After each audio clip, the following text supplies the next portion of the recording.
to improve the health of children, communities, and the nation as a whole by assisting religious leaders and the Ministry of Health in increasing demand for health services. We can do our best to make our country in the world.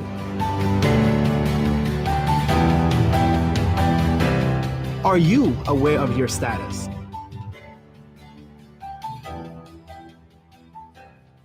Good afternoon and welcome to yet another edition, and it is the fourth and last edition of Let Religious Leaders Talk radio program here on 5FM Radio. Now, religious leaders can help to promote and support child health programs. Their community impact can help shape attitudes, behavior, and practices relevant to child well-being. Let Religious Leaders Talk radio program will increase religious leaders' engagement in public health in their communities and connect listeners to Ministry of Health services so that community members' health is adequately taken care of. Today, in the last episode of Let the Religious Leaders Talk radio program, we're going to talk about community mobilization. And to help us discuss this, we have in the studio Pastor Patson Chanda. He is a familiar voice to all those that have been following this particular program. He is from the Evangelical Fellowship of Zambia, and we are grateful to have you on this program. Welcome once again, Pastor Patson Chanda. Thank you so much, Dax. Also in the studio is a new voice that you haven't heard on the number of series here on Let Religious Leaders Talk radio program is Ethel Siwungu, who is the Monitoring and Evaluation Officer at Zingo. Welcome to the program, and it's good to have you. Thank you, Zach. Good afternoon, listeners. Also in the studio is Mr. Rodwell Mbewe. He is the Programs Manager at Zingo. Always a pleasure to have you, and you are making your second appearance on this program. Welcome. Thank you so much. I wanted to beat the record of Pastor Chanda. I think we are almost equal, but because he did participate in the first two, it's been difficult, especially the fact that you said it's the last program. So after this, he will still be the champion for the series. Well, it's just your language. Do you hear your language? Champion, beating the record. You know, you just feel a bit misplaced here, Bwezani, but it's good to have you. For those that were wondering who Rodwell Mbewe is, you may popularly know him as Bwezani Mbewe.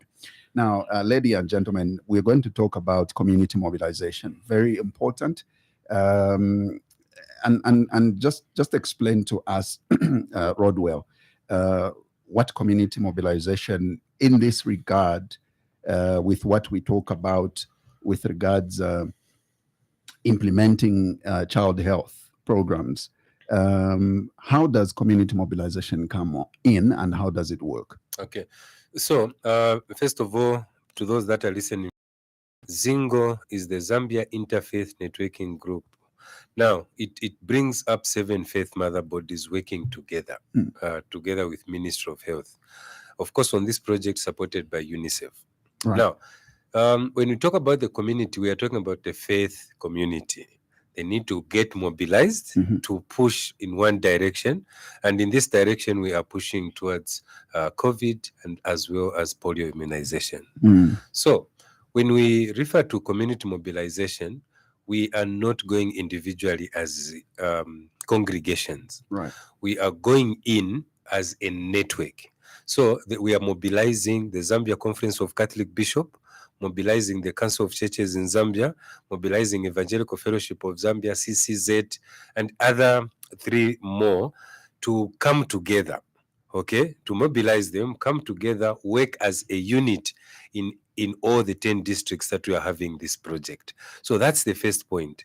So when the leadership of these faith mother bodies come up together and they are mobilized to work together, then we know the community mobilization at the faith community has actually started. Because when these come together, we are now aware to say there's that force that is being done, not as individual mother bodies, but as a whole. Let me give you a practical example in this one.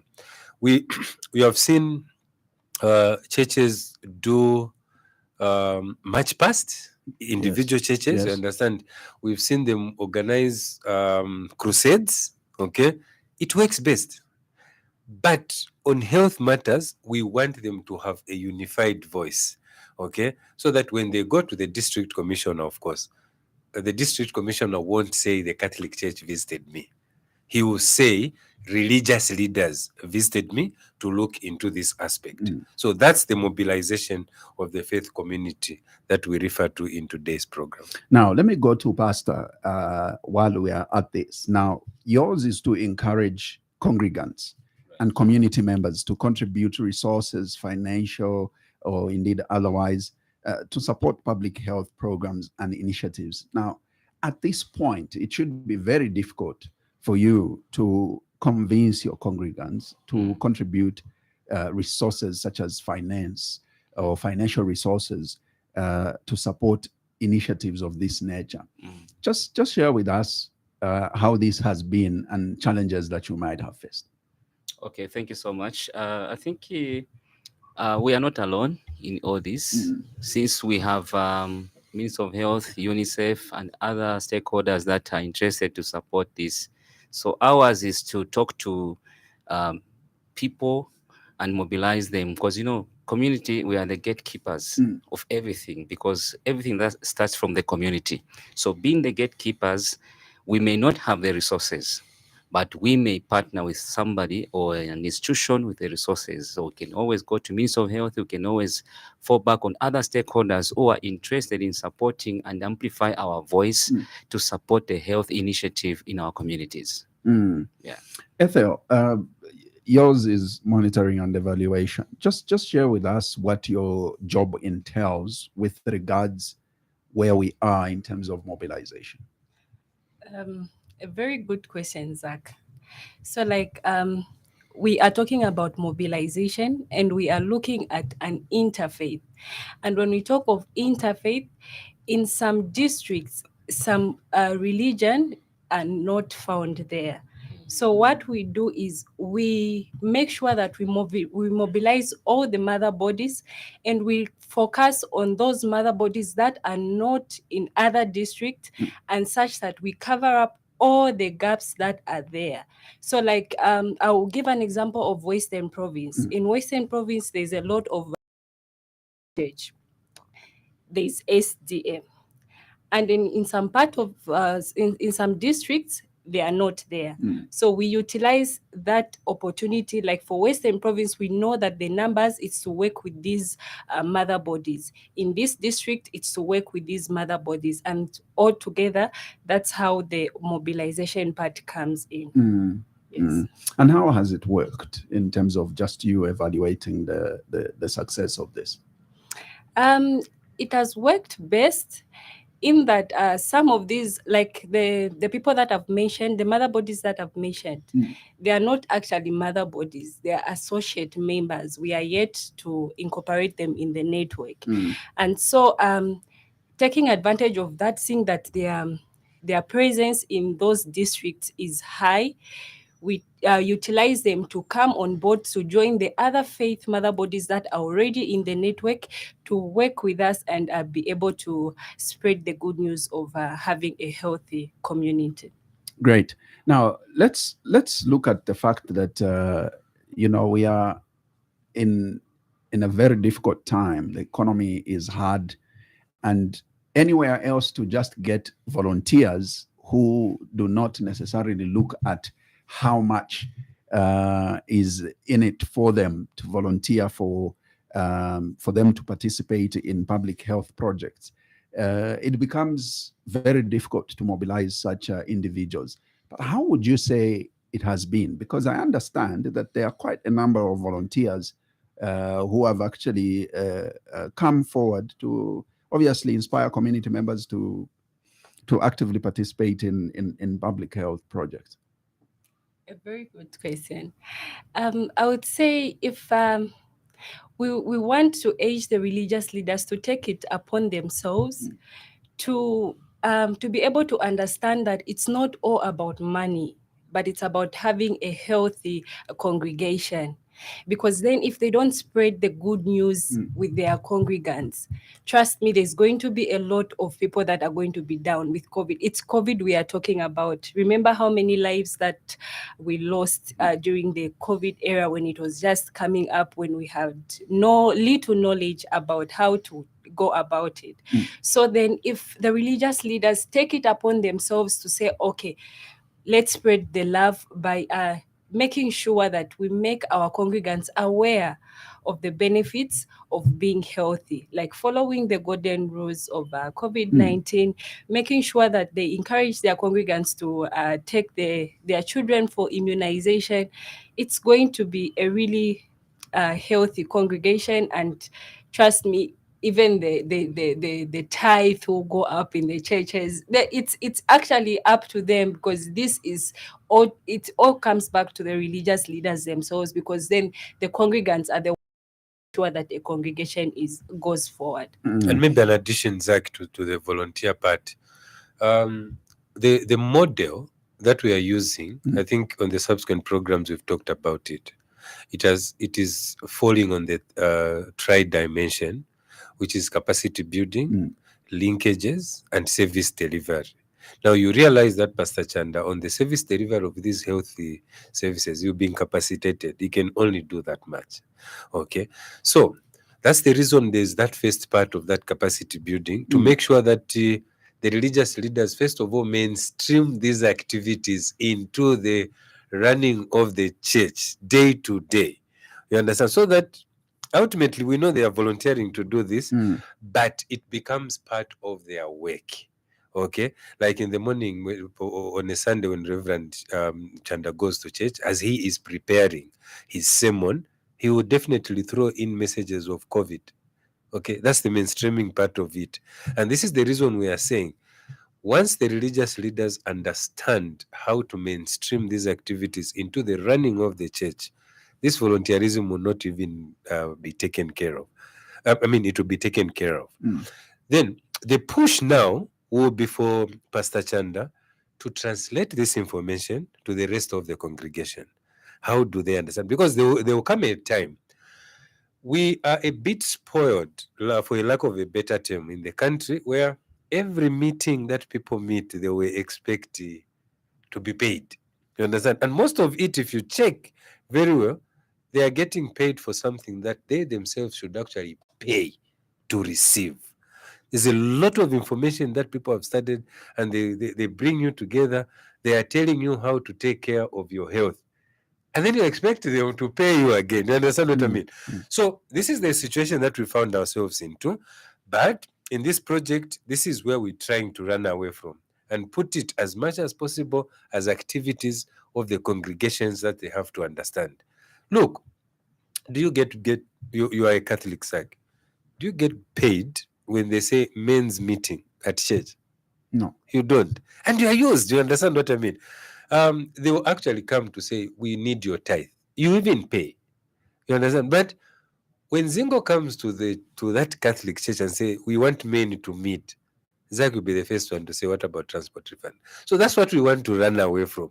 Even before this program, if you remember your words in the background, you say, by the way, you Zingo, you don't do ABC. Do you understand what I mean? So it's that mentality in this project, the Child Health Project, that we want to change, for the congregations to understand, to say these activities are actually activities of the Jubilee Church. I'm using Jubilee Church because that's the church that Pastor Chanda is actually pastoring. Right. And getting to Pastor,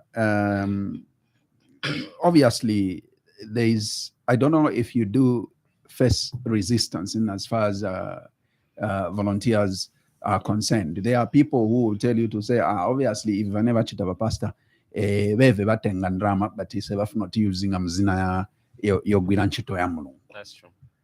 How do you handle such? I think it's to use the mechanisms that are already there. That's the best. The resistance is there. Some people think maybe you have chewed a chunk of money and that's why I bring that message to them. But it's I'm referring to what Mr. Mbewe said earlier. You know, it's about your health. It's about the health church and the health community. Because if my neighbor is affected, it means my house also will be affected. So it's beyond volunteerism. You need to use the mechanism that we have. So what mechanisms do we have? We have men's fellowship, we have women's fellowship, we have Bible study. So we take advantage to that.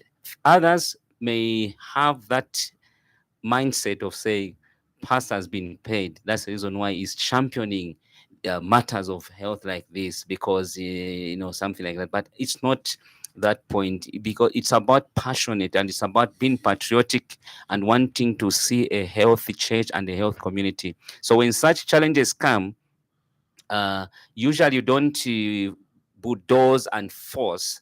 You want to reach to somebody who is you want to reach to the heart of a person, the person who is understanding you. Because if you force somebody to do it, they will not do it with their whole heart. Because even in the church, when I ask somebody to say, come and do some work here for the church, once they feel like I need to be paid, we agree, okay, it's business. But for others, they feel, oh, I can do it, pastor, without being paid. So there are always these challenges, but we always find and maneuver with them. Thank you. Let me, while you're at it, Pastor, I will start with you on my next point of discussion, the issue of integration of health messages. Now, integrating health messages or health-related messages into religious teachings, such as, you emphasizing on the importance of practices such as breastfeeding, for example, proper nutrition, and regular medical checkups. I mean, I'm beginning to understand that you will begin to sound irrelevant to the congregation.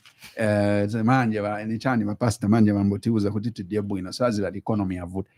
They would misunderstand some of these things. How then? Because at this point, I do understand that yours is to be very smart, yes, in how you deliver the message, okay, but using your religious teachings. How has it been for you? And how easy is it to do so without necessarily diverting the attention of the congregation? Thank you so much, Tax. Okay, so now how to combat this, or how to maneuver with this, is you need to use the mind-heart setup, a mind-heart dialogue. You dialogue somebody.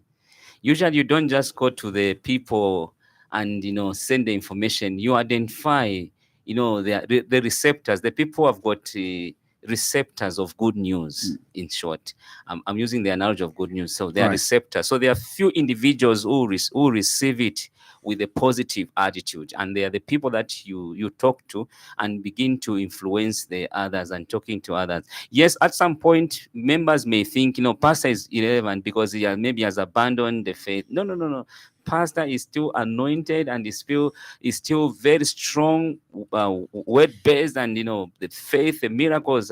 Pastor still believes in the miracles, but now it's a point of trying to amplify the other voice that were like lagging behind in our messages before. So it's time that we just need to push forward.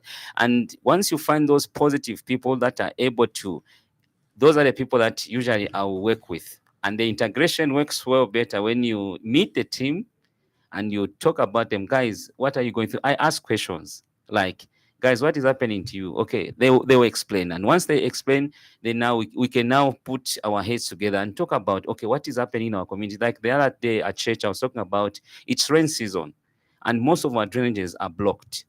Now, is it the rains which has caused the drains to be blocked? No, it's our attitude.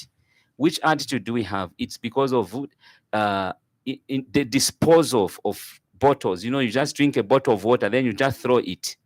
Okay, yes, we know that government may not have these designated areas in all the areas, but I think it's the mindset. If I'm driving and I finish drinking my drink, I don't throw it outside the window. I should throw it inside my car because I want to manage that disposal well. So that, and then at my house, I know the council people come, not even the council, but the company that comes and pick up the trash.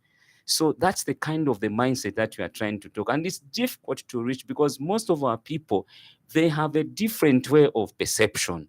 But I think with more and more dialogue with them, we will definitely win. Well, this is Let Religious Leaders Talk radio program on 5FM radio. And in the studio, I have with me Pastor Patson Chanda from the Evangelical Siwungu, who is the Monitoring and Evaluation Officer at Zingo, and Mr. Rodwell Mbewe, who is the Programs Manager at Zingo as well. So today we're discussing community mobilizations. We've also spoken about volunteering, integration of health messages, obviously in religious teachings. When we come back, we'll take a short break for now. When we come back, we'll come on the modeling healthy behavior and also end on addressing harmful traditions. All these will be what we will discuss when we come back. So stay tuned and don't go anywhere.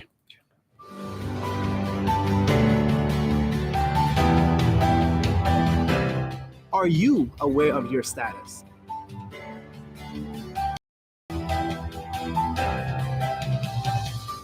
My name is Siva Samkum, and I am the Executive Director of the Zambia Interfaith Networking Group, Zingo. Zingo works with UNICEF to improve the health of children, communities, and the nation as a whole by assisting religious leaders and the Ministry of Health in increasing demand for health services. We can do our best to make our country the healthiest in the world.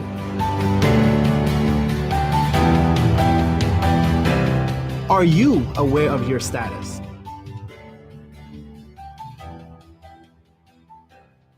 Welcome back. And this is Let Religious Leaders Talk radio program here on 5FM radio. And I'm your host, Zakaria Banda. And of course, this particular program emphasizes on the fact that the religious leaders can help to promote and support child health programs. Their community impact can help shape attitudes, behaviors, and practices relevant to child health being, or rather child well-being. So this program, Let the Religious Leaders Talk program, will increase religious leaders' engagement in public health in their communities and connect listeners to the Ministry of Health Services. The initiative will also work to bring on board a variety of partners to ensure that community members' health is adequately taken care of. Now, this is the fourth in the series of which entails that this is our last program. And let's continue. Earlier on, we did Pastor comment more on the integration of health messages. I feel that, Zingo need to also have a say on this. And of course, Ethel, you will be the best person to discuss with us or to indeed enlighten us more on how this works, especially when it comes to integrating health-related messages into religious teachings. That obviously the end goal is to emphasize the importance of practices such as breastfeeding, proper nutrition, and regular medical checkups. Okay. So when we talk of platforms, we urge the religious leaders to use the already existing platforms in their churches, not to create other activities in their churches. So since I'm Catholic, I'll talk about the platforms in the Catholic Church. So then the priests will be able to utilize the already existing platforms in their church, which is the Catholic Church. Yes. Such as the Women's League, St. Anna Organization, and the youth. Those are the same platforms that we want these religious leaders to utilize in their churches. How do they do it? So then there are messages that were created. So now it was Ministry of Health that came forth and then gave key topics to the religious leaders that then developed the messages of hope that they are to mainstream in their churches. So then where the religious leaders get stuck, you know how congregants they have a lot of questions. So where they get stuck, this is where integration, now we are talking about integration, where the religious leaders working together with the district health are able to organize themselves and be able to answer those questions that them, the religious leaders, cannot answer, because the extent where the religious leaders reach and where the health personnel can be able to articulate these questions to the first. So then it is the already existing platforms, and also bringing in the aspect of Ministry of Health, the expertise itself, where the religious leaders fail, the MOH integration part comes in. Very interesting. So let's move to modeling health behavior. In this case, religious leaders obviously serve as role models by obviously adopting and promoting healthy behaviors in their own lives. What goes on here? What is the encouragement? What are we talking about? So, on the Child Health Project is actually looking at public health. For counting purposes, which Ethel is actually good at, M&E, we've actually restricted ourselves to COVID and polio immunization. But that does not stop us from actually engaging on any other challenges that the community. We had an attack of anthrax. So the religious leaders have actually been talking so much about anthrax. Now, when we talk about modeling, we are actually pushing for the opposite of bad behaviors. Now, let me give you practical examples.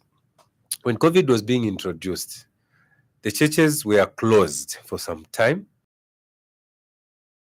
Zach, every church had a basin on the door as you are entering.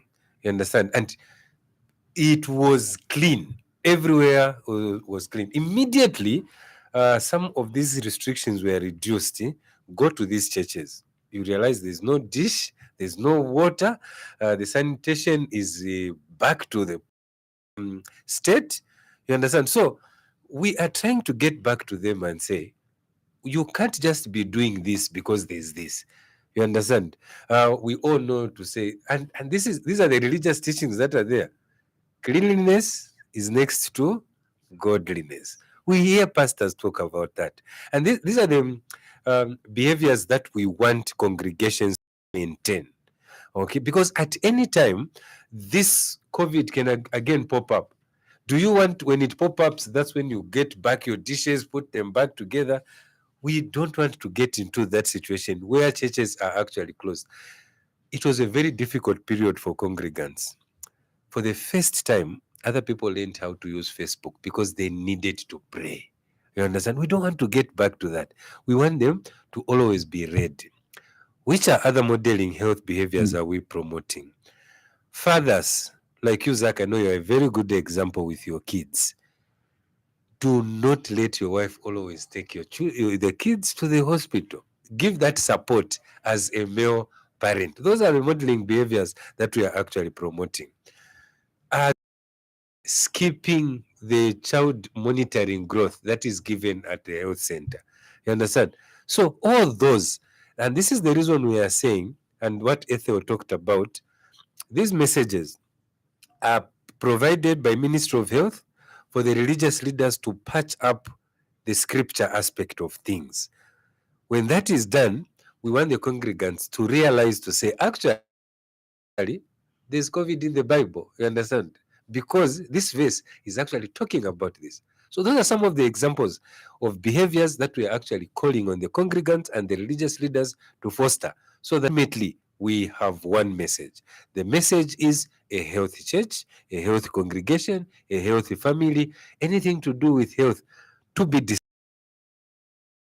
Pastor, do you want to have your say on this? Yes. Thanks so much. Yeah, I appreciate God that what Ambeo is saying is very true. Most of the churches have abandoned the COVID restriction part of it. But I appreciate that at our church we put every morning we put a bucket of water and we encourage people to wash their hands, so that we can maintain the healthy church. And it's so funny, I think 2 weeks ago I bought a 5 liter of liquid called sanitizer. So sanitizer, we used to we fumigate the church every after 1 week or so. We fumigate the church just to make sure that the church is clean. Why are we doing that? Are we not protected by the power of the Holy Spirit? Yes, we are protected, but we are not naive by the other sector of life. You know, even if we are not, we are protected by the Holy Spirit and by the power of model all these health behaviors within our communities. I remember at some point my wife, when she was pregnant with our last born boy, I was the one who was putting him at my back. And it used to amuse the nurses, and I'll be the first one to be treated whenever I reached that, because I was encouraging them. So you find that I'll find a bunch of ladies waiting to be treated, but because I was a male and promoting, and I was the first one to be treated. Very true. So we need to promote all these health behaviors which are good, and abandon those bad health behaviors that are not good for our health. Thank you. Let's address the harmful traditions. Here, obviously, there is all sorts of talk about how to speak out against harmful cultural practices that may negatively impact child health, such as child marriage, of course, female genital mutilation, and other harmful customs. Let's discuss about them. How are these coming in? Let's start with Mr. Mbeo. It's actually Ethel. Ethel. That's our expertise. Great. You know, my worry is what I still don't understand is really that we are talking about harmful cultural practices today, you know, in this age and era. But if they exist, let's talk about them. What is it that are your findings on the ground, and why are we speaking out against? These are like self-medication. Say you are not feeling too well, you have fever. Instead of assuming you have malaria, why don't you get to a health facility, get tested, and then you will be told that yes, it's malaria, and then you are given the correct treatment. Other than, I think I'm suspecting it's malaria, so let me just take the previous experience that you had when you went to the hospital, when you were diagnosed and say, okay, I'll take Coatem since I'm suspecting I'm having fever, so maybe it could be malaria, which is really wrong. If a child is sick, children are very sensitive actually. We as mothers, we need to take it upon ourselves, not only us, together with the parents, the fathers. Like Pastor Chanda mentioned, if it is a man that is in front taking a child at the hospital, trust me, you will be attended to first than us women, as we have patience. So when they see it's a man that has taken the child to the hospital, you will be attended to first. Even if you find there's a long queue, you will be attended to first. So if a child is sick, take them to a health facility, and then they will be given the treatment that they need. Talk about the spraying of mosquito. Just say after they spray the houses, that's when there's a lot more of mosquitoes, which is not true. There is no way people can walk into your house and then cause all those damages in their house. Honestly, these people are trained. They are trained how to dilute these things, and they know what it is to spray these things, and then they are experts. They've been doing it over and over again. Even before they do it, each they get to be trained on how to handle it better, because there's new medications that are coming on board. And honestly speaking, there is no way the government can let the us, the citizens, suffer these things. If it's not good for us, the government cannot allow us to have such things in our houses. And one would want to ask how, you know, child marriage, for example, is coming in at this discussion. Child marriage.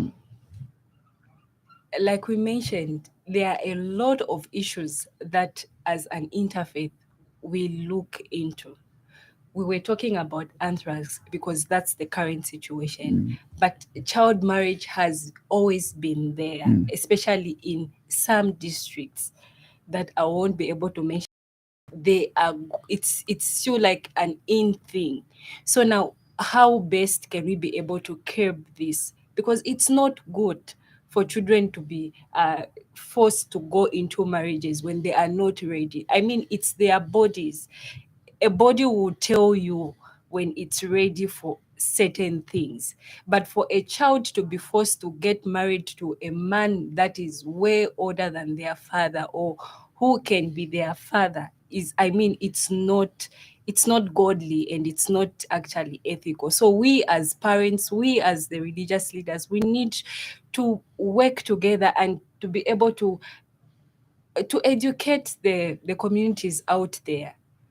There's people that believe in like they want to benefit from their child, maybe because of poverty, but then we need to educate them. There's a lot more that can be done for them to not to fall in those traps. I mean, if it's poverty, you are a healthy person, you can be able to do some house chores, and then you'll be paid, and then you'll be able to feed your family. You can be a maid, you can be a gardener. There are a lot of works that people can be able to do other than pushing their children into early marriages just for them to survive, because that particular man can be able to provide for the family if that is done, which is a very wrong thing at all. Do you feel that there are certain behaviors or indeed customs and norms that encourage child marriage right from when that child is born? Because there are, I'll give you an example, celebrations in some villages when a girl child is born, and all they say is, Mademera, congratulations. All they are looking at is once this child starts growing up, she will get married and this family will benefit financially, or indeed whichever way that bride price is paid. Yes. We'll talk about like the celebrations that you talked about, the initiation ceremonies that some traditions conduct. I don't think they are appropriate for our children. I mean, why don't we wait for a child to reach of age such that when they are having a kitchen party, that's when they can be having those marriage lessons? Because I would tell you, Zach, during those initiation ceremonies, long like a long time ago, they would tell us to say, no, this is how you take care of yourself. But now they go into details that they even teach them on how to handle a man. Why? Those are children. There's a stage where a child is supposed to be taught those things, not during initiation ceremonies. During that time, just tell them how to take care of themselves. And it's all about taking care of themselves and not about marriage.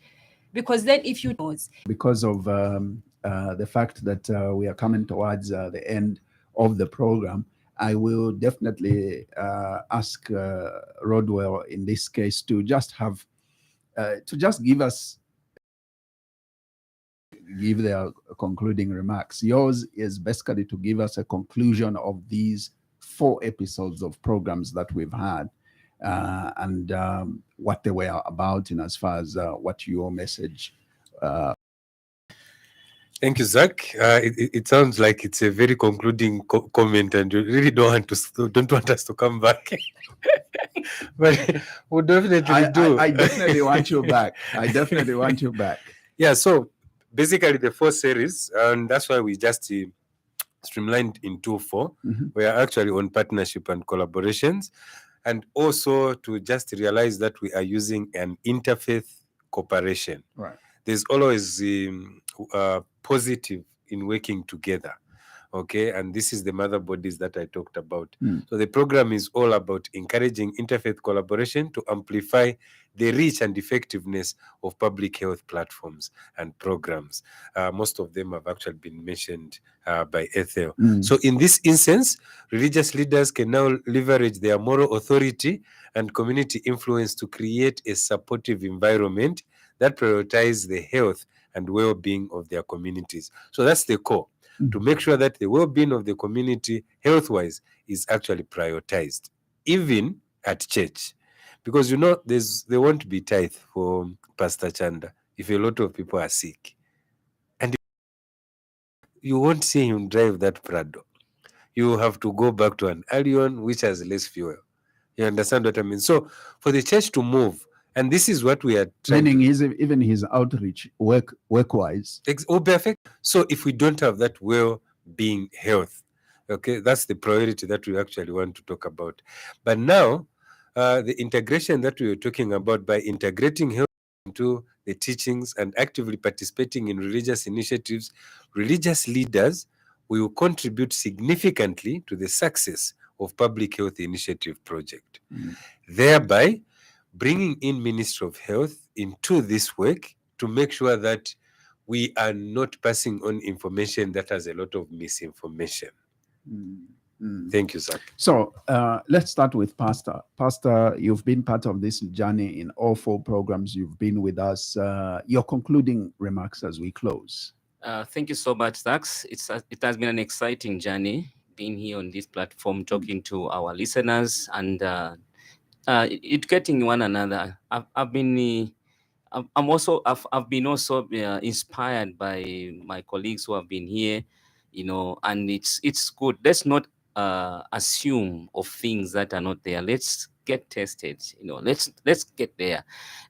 In less than 30 seconds, there was one young man who had a sore, just a small sore, and this mother took him to the witch doctor somewhere, and then after some months, to say, pray for him so that he can get healed. I prayed and I realized there's something wrong. I said, no, take him to the hospital immediately. And they discovered that it was cancer.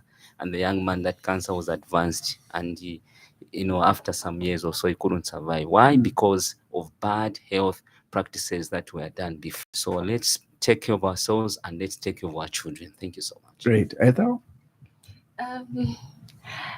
Let's allow the specialists to do their job, especially MOH. They mean good for us. When they come up with a program, say like they are doing for malaria, let's allow them to spray our homes. Malaria is really bad. And let's not assume to say, no, it's only found in certain districts, not in our district. It's everywhere. That's the reason why the spraying of our homes is done all over our country. So let's allow MOH to do their thing. And also let's take our children for immunization. Whatever the Ministry of Health is calling out for, let us cooperate. They mean good for us. Mr. Rodwell Mbere, when are we back? Yeah, I was expecting that question, and at least now I'll go very happy that you still want us to be here. Yes. Yeah, so we are closing in the month of December. Right. For the year 2023. We are coming back in 2024. Right now, we're supposed to have UNICEF on this program today. They have closed for their holidays. At least we had a bit of discussions. I can confirm that we are still working in partnership with UNICEF for the year 2024. So this is not who is now a very key member, the district DPEC for Lusaka. Okay, and just on behalf of the Zambia Interfaith Networking Group, allow me to thank Pastor Chanda for massive work being late into the Zambia Interfaith Networking arena. But as we are coming into this project, this meeting as well, we were already discussing. He has actually grouped everything so fast and understanding everything.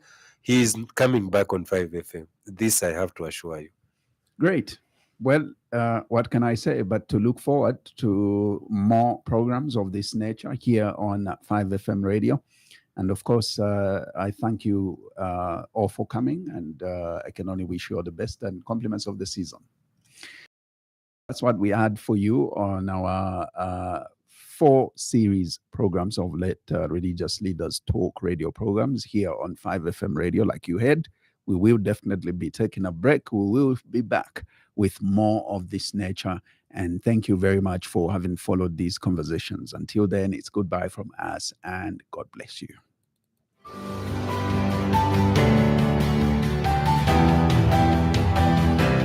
Are you aware of your status?